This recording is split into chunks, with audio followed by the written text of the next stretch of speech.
All right, today we are talking about weathering, erosion, and deposition. It's commonly called WED because they typically work together. By the end of today, you should be able to define what each one means, what the differences are between each one, and how it affects our ecoregions of Texas. We good? All right. Here are our definitions. Of course, you're going to want to write these down.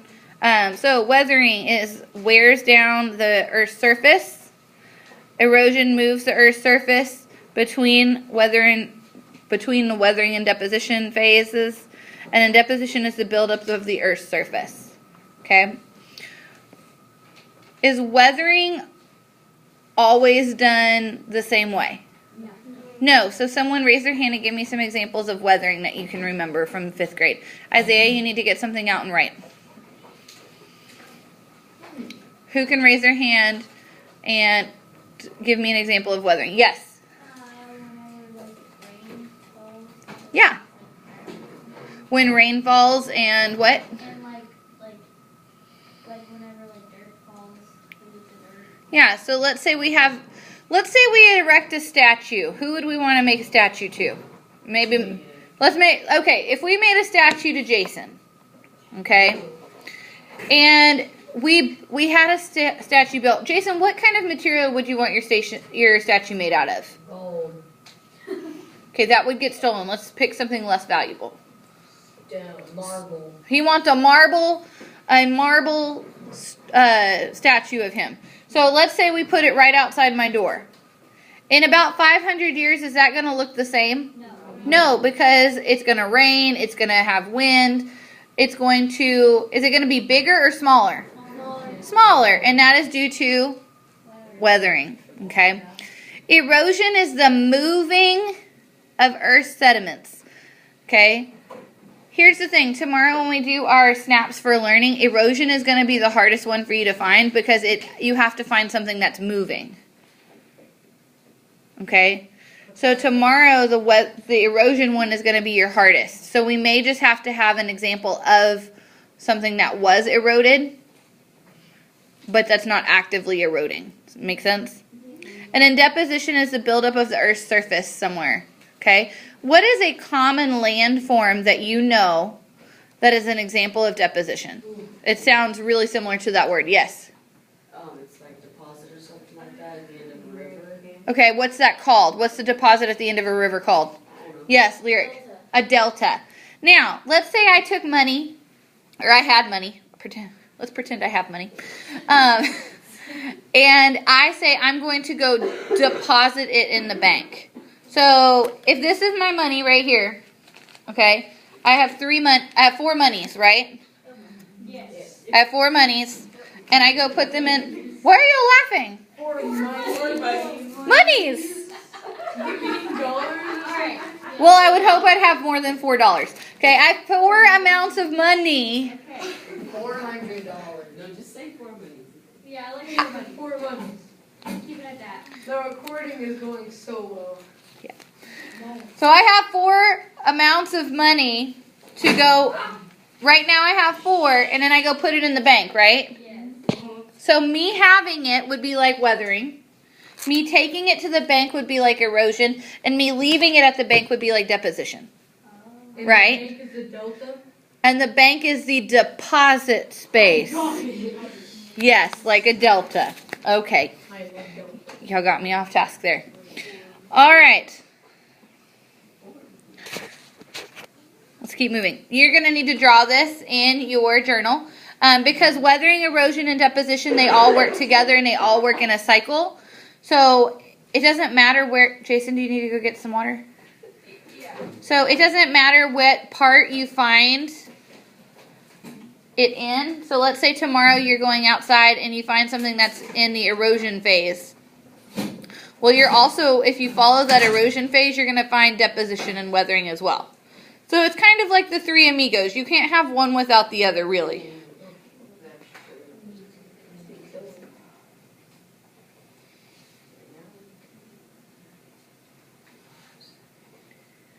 Make sure we're writing this in our journal, please.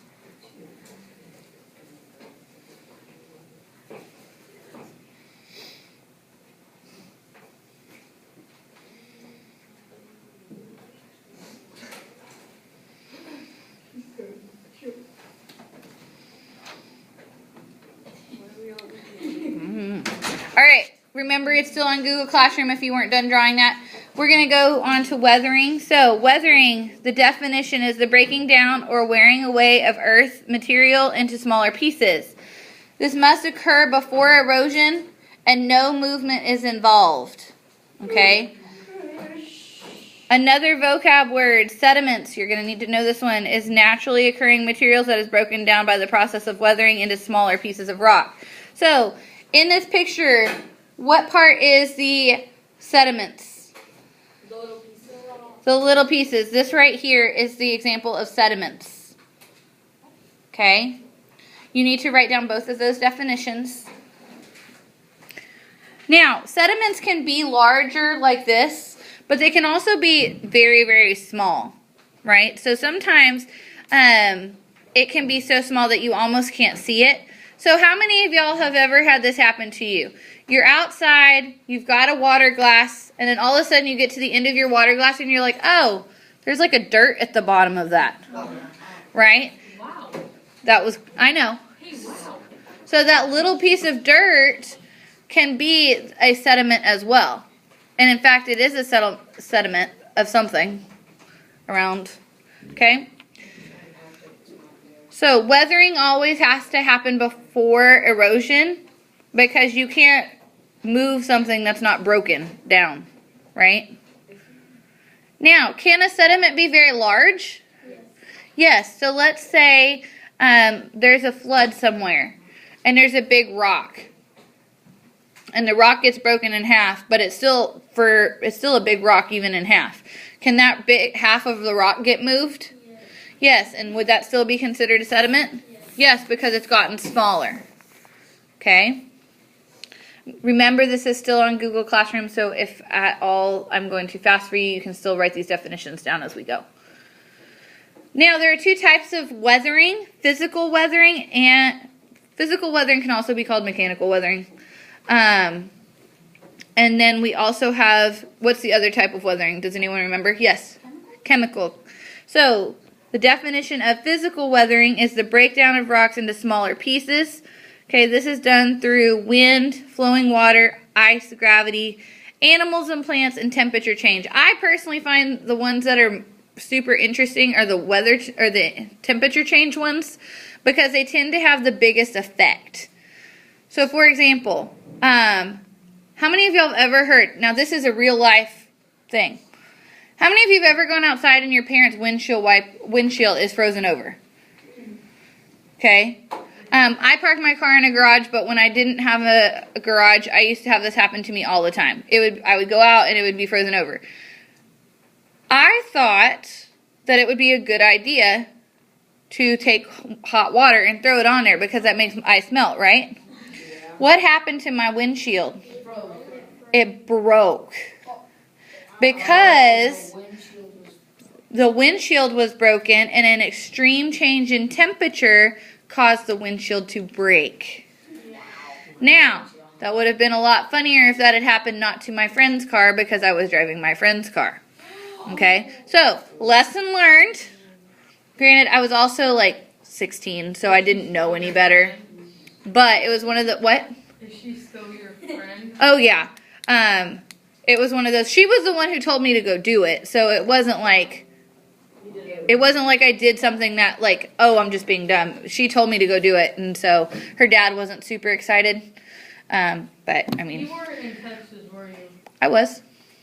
I've never lived I've only lived outside of Texas during the summers. There's a snowy place in Texas. It's no. Okay, so let's look at this picture on the left for a minute, okay? This picture on the left, most likely, this river actually started way up here. And however you believe, I don't need to know, but however you believe the earth came into being, whether you believe in the evolution process or you believe in creation, whatever, however you believe, this river was not always inside of a cavern or inside of a, canyon, right? So what happened is most likely the river started and it was on the surface and over time it has eroded down. This will continue to happen. So let's say It doesn't happen at a super fast rate, but let's say it happens at an inch a year. Okay, it goes down an inch a year. That's probably a little generous. But Jason, how old are you? Yes. You're 12. So let's say you live to be 92. That's 80 years, right? So in 80 years, if it goes down an inch a year, how much further is this river going to be? 80 inches, right? Now, again, that's probably too generous. It probably doesn't go down an inch a year. But that's why it keeps going lower and lower. That's why we have things like the Grand Canyon that keeps getting deeper and deeper.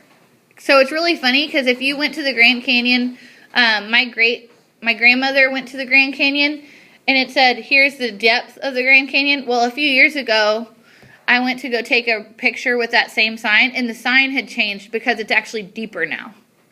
Does that make sense? How much deeper? I don't remember, but that's a good question. So this one, the Paladura Canyon up in the high plains. This is a picture where you can see the side of the rock is coming off, or kind of coming down. And that is also an example of physical weathering. Okay. The Enchanted Rock. How many of y'all may not have heard this. There is a Texas country band called Josh Abbott Band, and they have a song that says, if you haven't done all of these things, you haven't met my Texas yet. And one of their big ones on there is going to Enchanted Rock. And what happens is Enchanted Rock has a unique type of physical weathering called exfoliation, where warming and cooling of the rock causes them to peel off, and it causes this effect. So it actually looks like, it kind of, when you think about it, I think of an orange or something where I'm like peeling off part, and that's kind of what this looks like it's happening here. Okay. Chemical weathering. Here's our next definition, so make sure we write it down. Chemical weathering occurs when chemical reactions dissolve the minerals in the rock or change them into different minerals. So rusting, acid breakdown. Yes, Dane? I went to one of those things in the summer with my sister. The caves. Where did you go? In Austin, I don't know. Okay, yeah, the one in Austin's pretty common. In New Mexico. So I take a trip pretty often with my church, and I take middle school and high school students, and it's really the only reason I go is because I'm the only one old enough to drive the bus. But so when we go, we do 3 things. We go camping. Well, we do 4 things, I guess. We go camping. We do a high ropes course, and then we do whitewater rafting, and we do this thing called spelunking. And spelunking is different than regular caving. When you went to your cave, Dan, did you walk through it? Yeah. You walk through it. That's called caving. Spelunking is where you don't walk through a cave, you crawl through a cave. Okay? And I'm telling you, for someone who's highly claustrophobic, aka me, spelunking is one of the most terrifying things you can do. And it's always funny because I'm one of the, quote, leaders on the trip. And I'm sitting there and I'm like, oh my gosh, I'm going to die. I'm going to die. I'm going to die. But what I have to do is I have to remember that I'm with middle school and high school students who are also thinking, I'm going to die. I'm going to die. I'm going to die. And so what do I have to do? I have to act like I'm calm, right? So we were in Tennessee this year, and we were going through this cave, and there was this part that they're like, okay, you have to dip down under, crawl through, and then crawl back up. So basically, here's where the rock, we were up here, you had to crawl underneath this thing and through. And we had a kid get stuck. Okay, she was fine. It wasn't because she did anything wrong, it's just that she freaked out and she tried to stand up or crawl on her knees instead of crawling on her belly. But when we got out of that cave, so that's not the important part of the story. When we got out of that cave, what do you think our clothes looked like? Nasty. We did not take those clothes home. We had brought in an extra set of clothes to change into, and we threw those clothes away. So did we bring out some of the cave with us? Yes. So were we the erosion? Yeah, we were the erosion. So the reason that happens is that water settled in there, and it was kind of like a clay-like feel. And so as we went through, our clothes would pick up that clay and we would take it with us, right? So the water mixing with the weathered rock is what made that clay, right? So that happens because the water in caves are slightly acidic. Okay, that's because there's going to be acid in the groundwater, and that's why we filter our groundwater. So if anyone has grown up with well water, my grandparents have they call it a farm. It's really more like a house. And they have a well water where they've actually dug a well to get to an underground area of water, and then they have it pumped up. But they have to have a special filter because if they drank that water straight, they would be drinking acid water. Okay, I have a friend of mine who the other day we were talking, and she goes, yeah, I'm never eating snow again. And I go, what? And she goes, she's like, well, every time I eat snow, I get sick. And I said, well, are you eating the first snow? And she goes, yeah. Now, what's in our air? Pollution. And so when she eats the first snow of the season, because we were talking about making snow ice cream. Okay, that's why we were on this topic. Just for the record, how you make snow ice cream, you gather the snow, you put the sweetened condensed milk in it, any other flavorings, you put it in a bowl, you put it in the freezer, it freezes for a couple hours, you pull it out, it's like the world's best ice cream. Okay? But she was saying that they had done that, and that every time she ate it, she got sick. And I said, well, that's because you're eating acidic snow. Because when it comes down in the atmosphere, just like rain, it picks up all of our pollution and acid in our air, right? So you have to eat the second snow of the season. What is the second snow? Like the next layer? It usually, yeah, it's basically the surface level if it gets so totally white, and then the second snow is when like it starts to accumulate on top of the surface. Okay, so just random fun fact. Let's keep moving on with chemical weathering. Okay, this is actually this is down near San Antonio and New Braunfels. This is a picture of a cave down there. And notice that the erosion doesn't happen, or the weathering doesn't happen always in a straight sheet. It's got these little areas. It also has an erosion factor to it. Okay, so let's go ahead. I want you to draw this in your journals. We're going to make a Venn diagram, so remember it's like this. We're going to chemical, physical, and what's this area right here? Both. Okay. That's not an arrow, it was just me coloring it in with my finger. I'm not very good at the iPad thing. So, go ahead and fill this in. What is similar about both? Tell me what's similar about both, physical and chemical. No. They're both a part of science. No. That's true, but that's not the answer I'm looking for. They both get weathered down. The question is we're comparing physical and chemical weathering. Oh. So do they both make things smaller? Yes. Yes, they both make things smaller. What's the difference? Physical weathering uses what? Nature? Rocks Wind, water. Wind, water. Give me some examples. Ice, temperature, things like that. What does chemical use? water. Wait, no. Rusting, acid, things like that. There you go. Yeah, I knew y'all knew that. All right. Erosion.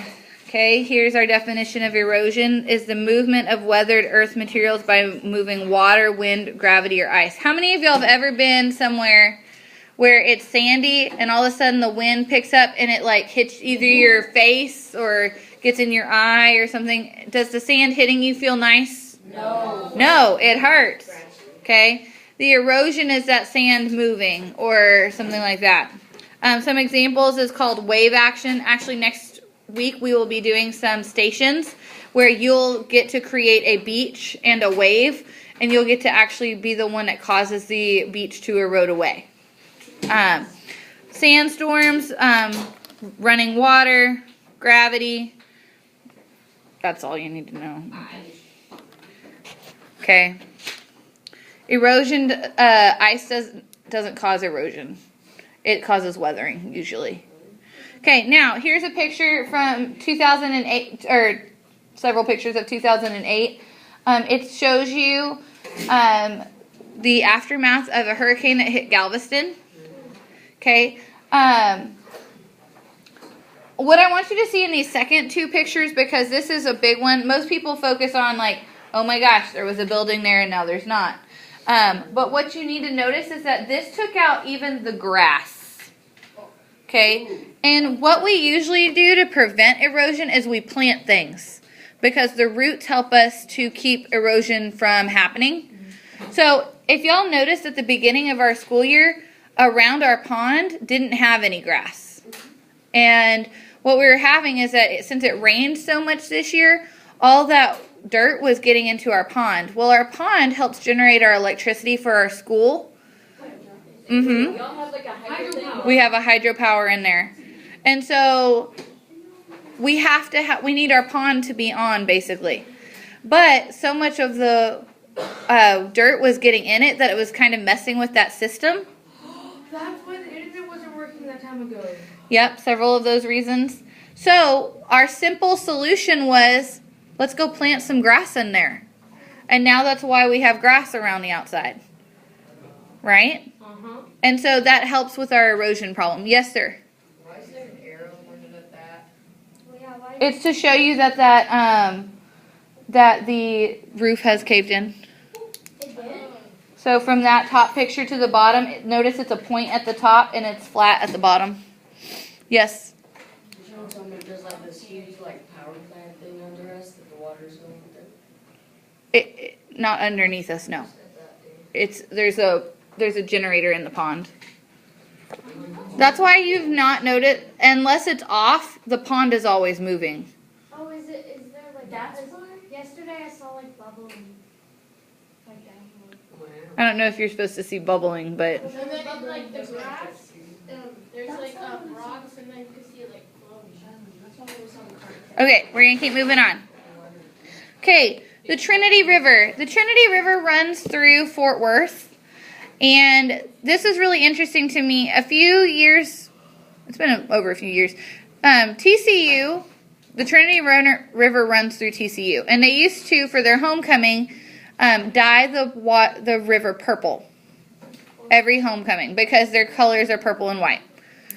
What they noticed is after a couple of years of doing that there was a set of fish in the Gulf of Mexico that were dying.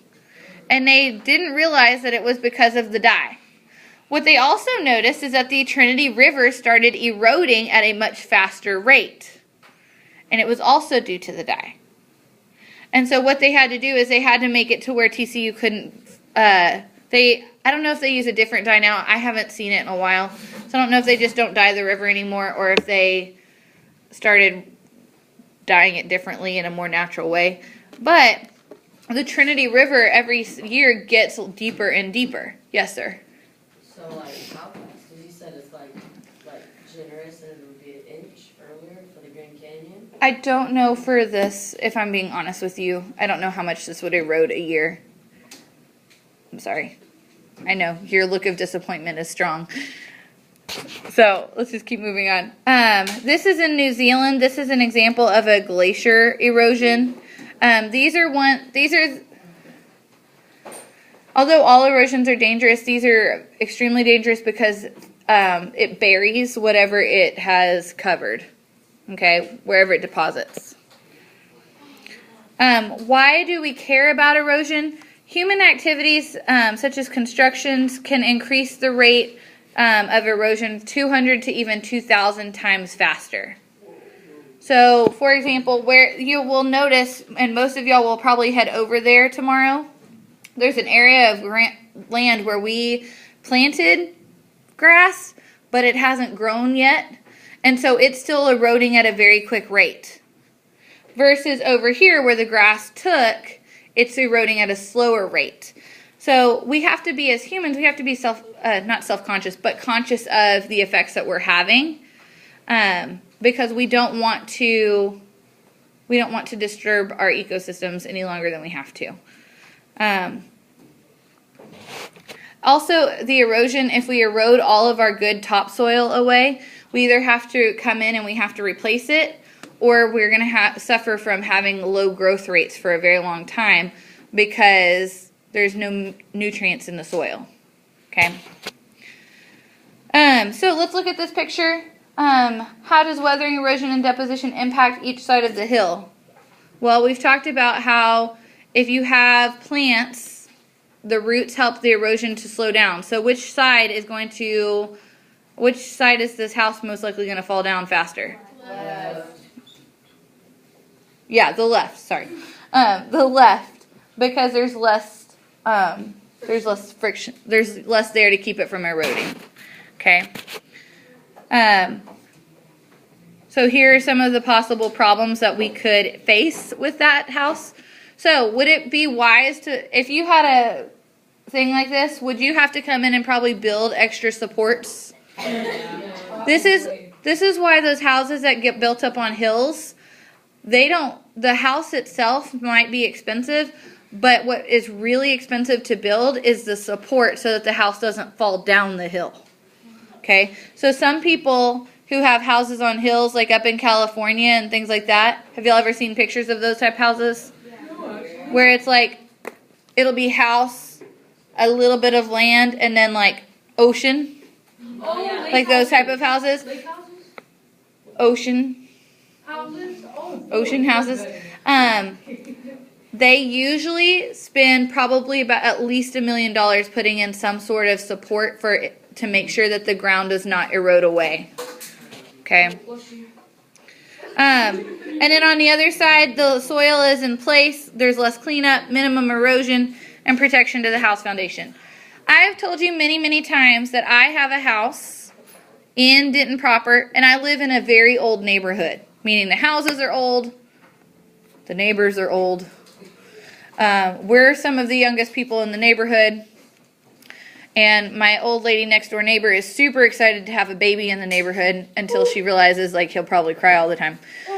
But I've told you what also comes with that neighborhood is really old trees. And the trunks are probably about this big in my backyard.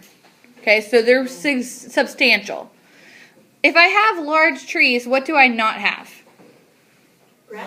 A lot of sunlight so that I can't grow grass in my backyard. Right? I kid you not, I'm not ignoring you. I'm going to come back to you. Okay? So I do not have a large amount of grass in my backyard. Make sense? Now, what does that mean for my house? Is that good for my house? No, it's not. So what did I have to do around my house to make sure that my foundation is safe? Rose sunlight? No. Like make sunlight? I had to plant low light shrubs, right? And our shrubs are, I kid you not, they're probably this big. They look ridiculous because they're tiny and they're like spaced every 3 feet apart, and they haven't grown much because there's no sunlight. But we had to plant them there so that our foundation wouldn't move, right? Yes, what is your question? In my house, in my grandma's house, an old good home, my grandma and my great grandma lived with each other. They used to have this dog, Fritzy, and I used to go into the backyard every day whenever I lived there with my mom, and we all lived in the same house. And then like it would run around the tree, and I would chase it around the tree, and there was like no mud, there was like nothing back there, so it was all dirt, and I would get all dirty and stuff. It was fun, and the tree was huge. We just went around all the time. And now, if you look at large trees, you tend to notice that they don't have a lot of grass underneath them because the sun can't get down to the ground. Okay, landslides. Landslide is a geographical phenomenon which takes a large range of ground and makes it move, basically. Okay, these are not easy to predict. I don't know much about them, if I'm being honest, and so this is kind of the extent of the information I know about them. But I do know that there are certain places in our in our country that they're more prone to happen than others. Okay, deposition. Okay, here's our definition, so let's make sure we get this written down. Okay, the process of eroded materials being deposited into a new location.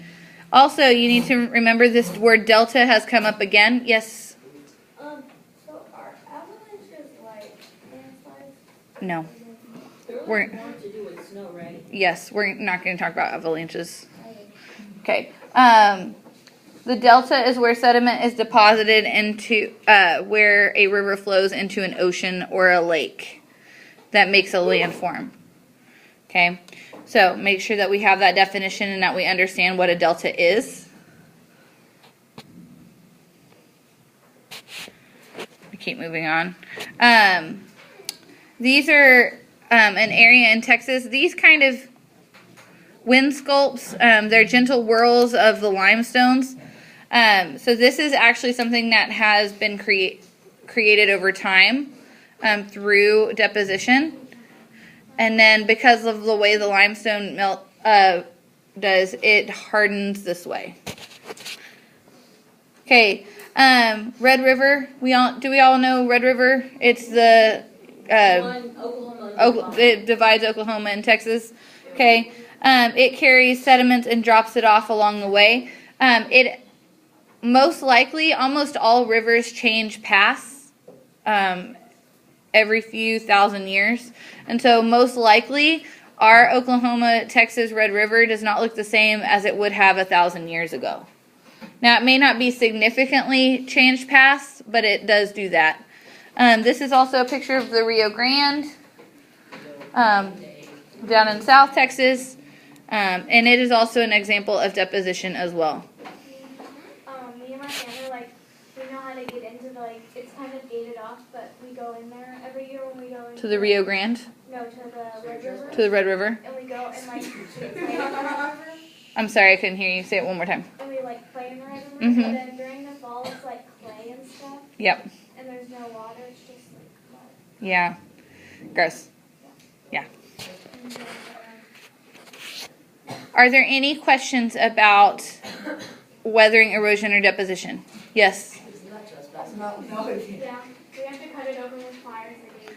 Yeah, that's Yeah, we're going to edit that out of the YouTube video. That is very, very